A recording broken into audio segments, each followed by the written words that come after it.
عرض کر رہا تھا کہ جو ضروری سوالات ہیں قبر میں، جن سوالات کا جواب دینا ہے، آج پبلک ان سوالات کی تیاری، وہ جو ہماری ذات سے متعلق سوال ہوں گے، ہم سے یہ سوال نہیں ہوگا کہ یزید کیسا آدمی تھا، فاسق تھا یا اچھا تھا.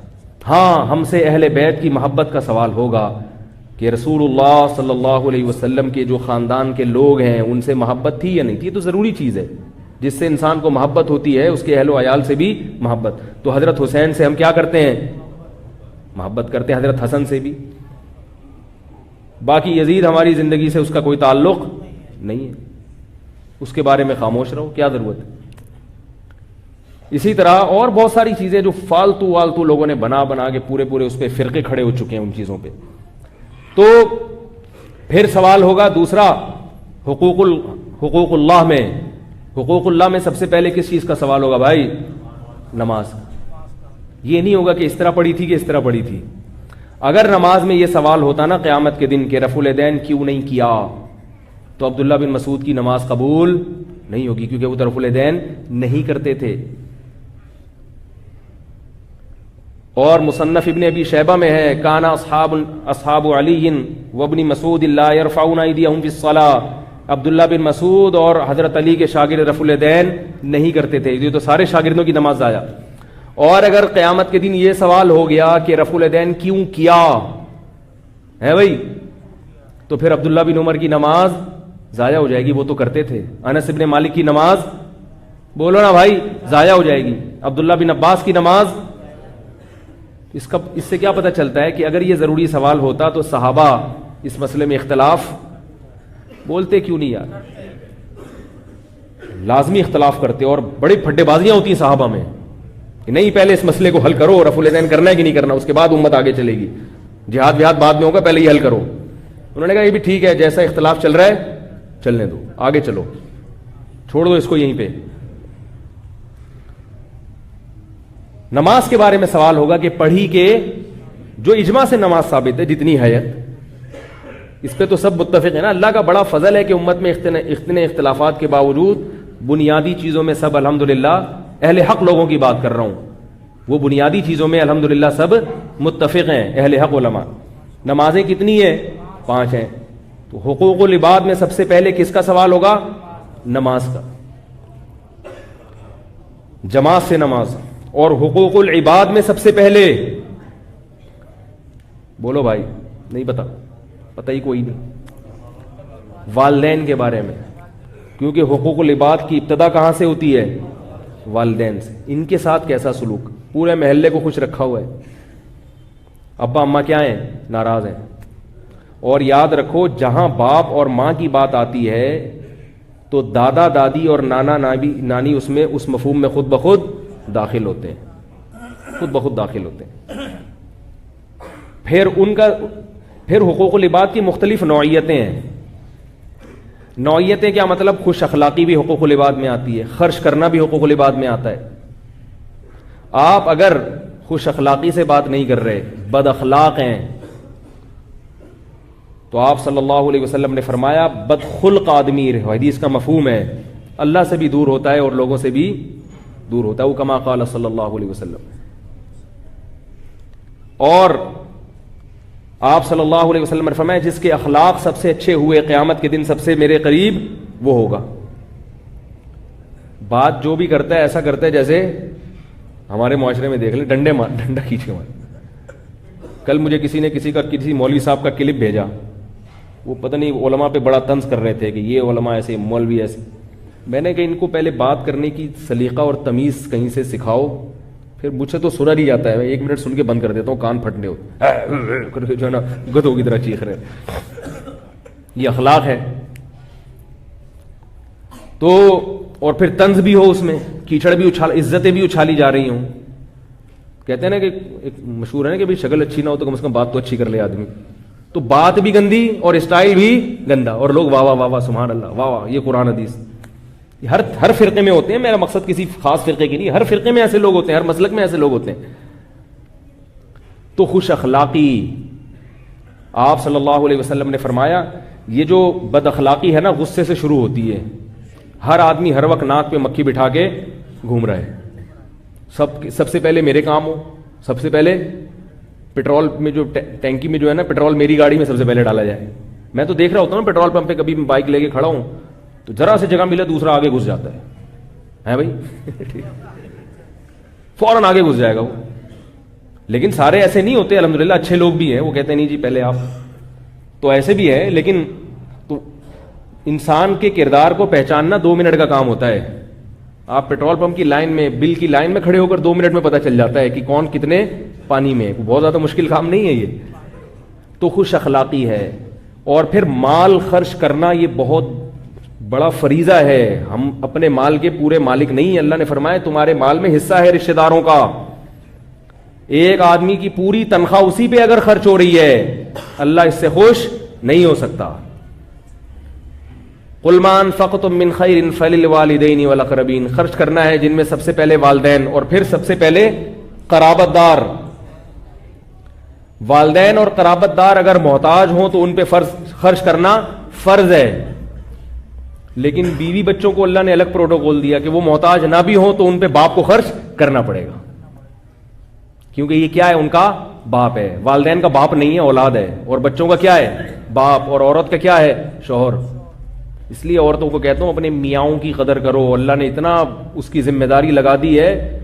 اللہ نے تمہارے میاؤں کو ایسا بنایا, اللہ نے کہا کہ تمہاری بیوی کروڑپتی بھی ہے تو تجھے کھلائے گا کون, تیرا شوہر. اس کو میں نے گھر کا بڑا بنا دیا, ساری زندگی تیری خبر گیری تیرا شوہر کرے گا. والدین تو رخصت کر دیتے ہیں, اب ذمہ داری ختم. پوری زندگی کی ٹینشن کون اٹھاتا ہے بھائی, شوہر اٹھاتا ہے. اور یہ جو مشرقی شوہر ہیں, مسلمان شوہر, ان کی اگر عظمت خواتین کو سمجھ میں نہیں آتی, یورپ میں جا کے دیکھو. وہاں کے شوہر بڑے اچھے ہیں, خوش اخلاق ہیں, ہر بات تھینک یو سے شروع کرتے ہیں. تھینک یو پہ جیسے ہمارے ہوتا ہے نا وظیفہ شروع میں 11 دفعہ درود شریف, آخر میں 11 دفعہ. تو انگریز جب بھی بات شروع کرے گا مسکرا کے تھینک یو کے ذریعے, درمیان میں کچھ رپورٹ پیش کرے گا بڑے مزے سے, بہت اچھے اخلاق کے ساتھ, اور آخر میں پھر کیا کہے گا, تھینک یو کہہ کے. جاب سے بھی نکالیں گے تو تھینک یو کہہ کے نکالیں گے. اتنے اچھے اخلاق. بھائی تھینک یو, اب آپ جا سکتے ہیں, آپ یہ سگنیچر کر دیں, یہاں پہ آپ مستعفی ہو جائیں. آپ اتنے اچھے اخلاق. اور ہمارے یہاں جاب پہ بھرتی بھی کریں گے نا تو تمیز سے نہیں کریں گے, دھمکی سے شروع کریں گے بات, پہنچ جانا کل صبح 8 بجے. تو لیکن اتنے اچھے اخلاق کے باوجود بیوی پہ خرچ کرتے ہیں نہیں کرتے, بچوں پہ خرچ کرتے ہیں. اس لیے کہتا ہوں بھائی آخرت میں انشاءاللہ اتنے نالائق ہونے کے باوجود مسلمان اوپر ہوں گے انشاءاللہ. اس لیے کہ کوالٹیز جو ہے نا آج بھی مسلم میں الحمدللہ من حیث, میں یہ نہیں کہہ رہا ہر چیز میں مسلمان ان سے اچھے ہیں, میں یہ نہیں کہہ رہا ہر چیز میں ان سے اچھے نہیں ہیں, بعض چیزیں ان کی اچھی ہیں, لیکن من حیث القوم جو مسلمان کی خوبیاں ہیں وہ ان سے بہت بھاری ہے. جب قیامت کے دن ترازو تولا جائے گا اس میں مسلمانوں کی جو چند خصوصیات ایسی ہیں ان کا وزن انشاءاللہ بہت بھاری ہوگا. ان خوبیوں میں ایک یہ بھی ہے کہ مسلمان مرد پوری زندگی بیوی بچوں کی ٹینشن اٹھاتا ہے. کبھی نہیں ایسا ہوگا کہ جتنا مرضی بیوی کے علاج پہ خرچ کرنا پڑے کرتا ہے. یہ جو شریف لوگ ہیں, آپ لوگ کی بات کر رہا ہوں میں, سارے تو نالائق تو ہر جگہ بھی ہوتے ہیں, وہ ساری زندگی اٹھائے گا ٹینشن. جب باپ نے ایک دفعہ بیٹی کو رخصت کر دیا, کس کی ذمہ داری شروع, شوہر کی. اس کو فالج بھی ہو جائے عورت کو, اس کو لقوہ بھی ہو جائے. ہمارے معاشرے میں الحمدللہ اب تک میجورٹی ایسی ہے کہ اس کو چھوڑتی نہیں ہے, بے رکھو اس کو, اب یہ میری ذمہ داری ہے, اس کو بھی کھلاؤں گا, اس کے بچوں کو بھی کھلاؤں گا. اس لیے میں کہتا ہوں خواتین سے اگر میاؤں سے کبھی اونچ نیچ ہو جایا کرے تو ان کی میاؤں پہ صبر کیا کریں. کہہ رہی یہ میاؤں کیوں کر رہا ہے, دھاڑ کیوں رہا ہے, جب اتنا کر رہا ہے تو تھوڑی سی برداشت بھی تو کرو نا, اس کی برداشت کر لو بیچارے کی. تو حقوق العباد میں سوال کس کا ہوگا, ابدأ بمن تعول, فرمائے جو تمہارے اہل و عیال ہیں, بیوی بچے ہیں, ان پر سب سے پہلے ان کی ذمہ داری, تم ذمہ داری پوری کر رہے ہو یا نہیں کر رہے, اس کا کہاں سوال ہوگا, قبر میں سوال ہوگا. میت کو تو دفنا کے لوگ چلے جاتے ہیں, بڑے اچھے تھے, بیچارے کا حال کیا ہو رہا تھا یہ اللہ ہی بہتر جانتا ہے. سے ساری چیزیں نکل رہی ہوتی ہیں کہ بھئی تو اتنی تنخواہ بچا کے کہاں رکھتا تھا, یہ بتا خرچ کیوں نہیں کیا تو نے, ہے بھائی. نبی صلی اللہ علیہ وسلم نے فرمایا جیسا خود کھاتے ہو ایسا گھر والوں کو کھلاؤ, جیسا خود پہنتے ہو ایسا ہی گھر والوں کو پہناؤ. تو یہ سوال ہوگا. پھر گناہوں کے بارے میں سوال ہوگا. یعلم خائنۃ الاعین وما تخفی الصدور. فرمایا آنکھوں کی خیانت کو وہ جانتا ہے. یہ جو آنکھ مٹکے ہو رہے ہیں, انٹرنیٹ پر بیہودہ فلمیں دیکھی جا رہی ہیں یا بدنظری کی جا رہی ہے آفس میں ادھر ادھر, اللہ نے فرمایا فمن ابتغى وراء ذلک, تمہارے لیے صرف تمہاری بیوی کو بنایا ہے, اس کے علاوہ کہیں اور دیکھنے کی اجازت نہیں ہے. جتنی مرتبہ دیکھو گے اتنی مرتبہ آنکھوں کا حساب دینا پڑے گا. اور اللہ نے آنکھ کے بارے میں فرمایا کہ آنکھ کی خیانت کو جانتا ہے, اس لیے کہ آنکھ جتنی جلدی خیانت کرتی ہے جسم کا کوئی اور عضو ایسے خیانت نہیں کرتا, کیونکہ وہ پکڑا جاتا ہے فوراً.